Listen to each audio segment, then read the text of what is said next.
ওই কঠিন মুহূর্তে ঈমান দীপ্ত জবাব দিতেছে। এরপরে যখন দেখলো যে কোনোভাবেই তাকে এই পথ থেকে সরানো যায় না, তখন সর্বশেষ তাকে বলা হইল যে তুমি যদি একটু মেনে নাও যে তোমার জায়গাতে আব্দুল্লাহর ছেলে মুহাম্মদকে এনে বেঁধে রাখা হবে, এটা যদি তুমি মেনে নাও তাহলে তোমাকে ছেড়ে দেওয়া হবে।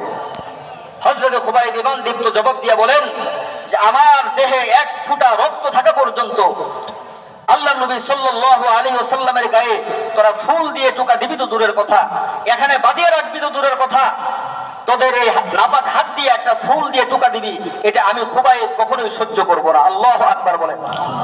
এরপরে তাকে তার দেহের ভিতরে তীর নিক্ষেপ করা হইল। এমন ভাবে তীর নিক্ষেপ করা হয়েছে সারাটা শরীর ঝাঁঝরা হয়ে গেছে। আল্লাহু আকবার। সারাটা শরীর ক্ষত বিক্ষত হয়ে গেছে, জান বের হবে ভাব।